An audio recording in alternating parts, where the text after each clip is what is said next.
Now, since we're talking about forex, let's talk about currency pairs. So as traders, we make money by buying or selling currency pairs, right? That's what the Bureau de Change guys do. They do their own. Basically, we do our own digitally, right? Through a forex broker, right? So as traders, we make money by buying or selling currency. See that we're buying euro, selling it. See that we are buying the US dollar, selling it. I mean, that's how you make money. So we capitalize on exchange rates fluctuations based on which currency is stronger at the moment. Of course, makes sense. I mean, if you think euro, for instance, or the British pounds is going to be stronger against the US dollar, what would you do? You want to be buying the British pounds, not the US dollar. So which means you'll be ditching your US dollar and acquiring the British pounds. You understand? And if the dollar, or you can anticipate based on your experience and all that, the US dollar is going to be stronger for this period of time, and you are holding the British pounds, you want to be selling the British pounds for the US dollar. I mean, that's how you make a profit. You want to be on the right side of the market, right? So some examples of currency pairs. Remember, currency has to be traded in pairs to make money. I mean, you can't be buying euro and selling it on its own. I mean, you need to have a counter currency, right? It's just like, let's say you travel out of the US to, let's say, the UK, and of course, you travel there with your US dollar. Now you want to, okay, that's even about traveling. Let's say you do it for business, right? You do it for business, so you buy and you sell currencies. So you need to transact in two currencies. I mean, someone cannot come to you giving you the US dollar to get the US dollar. It doesn't make sense, right?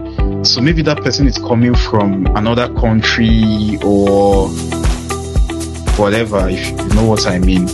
Then it's giving you maybe that euro or that British pounds or that naira or that rand or whatever. It's giving you that money to get another currency from you.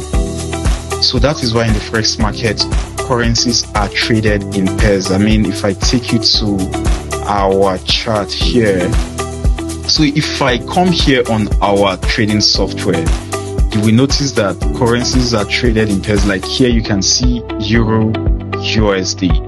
All right.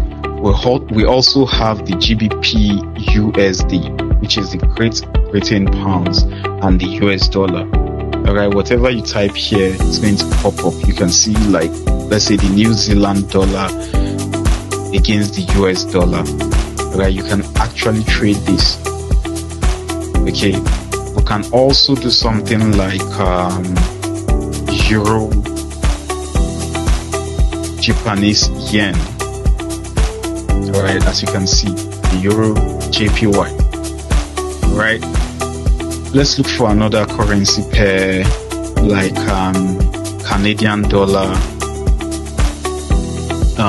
against the Great Britain pounds. You can see we have it here.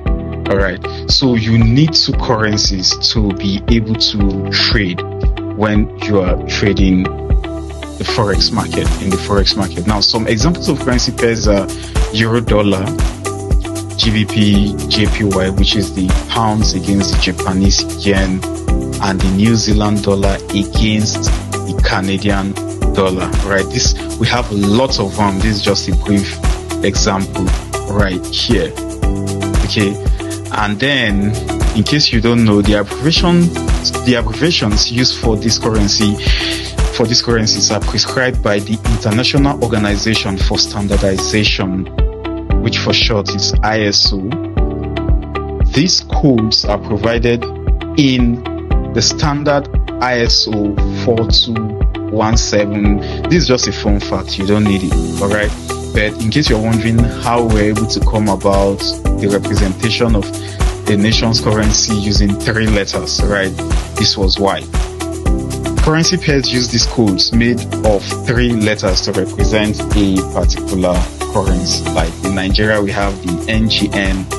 In the US, we have the USD, the British pounds, GBP, the Japanese yen, JPY. You understand? So this was when that was agreed upon.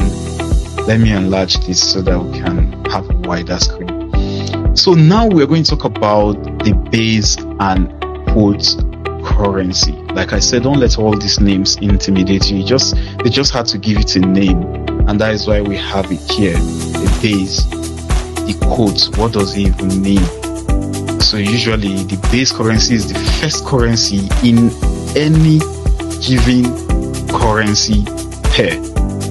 Take that again. The base currency is the first currency in any given currency pair. So USD Canadian dollar, the base currency is USD. Euro USD, the base currency is Euro. Alright, and then the second currency in any given currency is called the quote currency or the counter currency. Okay, I have it here, the counter currency. Now, when you hear the word quotes, it's self-explanatory, right? That means it is telling you that in any given currency, the quote currency is telling you how much of the quote currency you need to pay to acquire the base currency.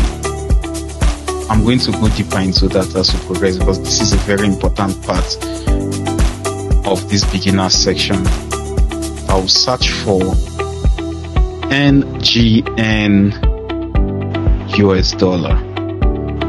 So we have one here. So you can see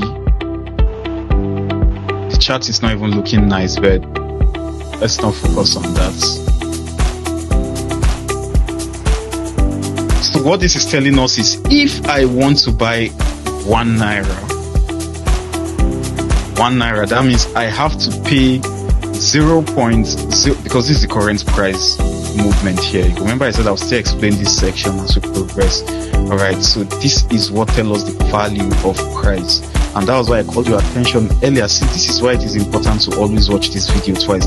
I mentioned something about this earlier, so now I'm referring to what I mentioned earlier, so please remember that. So as you can see, the price is represented here. Now it is telling us that to buy 1 naira we need $0.000638 to be able to get 1 naira, if that makes sense. Because what we see on our chart here towards the right here, as you can see, I believe you can see this arrow that is pointing both ways, up and down, to the right of my screen here. Right, so that is telling us the value of the quote currency you need to pay for the base currency. So let me simplify this. The base currency is the first currency in any given currency pair. The second currency is the quote currency, or some people like to call it the counter currency. It doesn't really matter. Either you call it counter or quote, you're correct.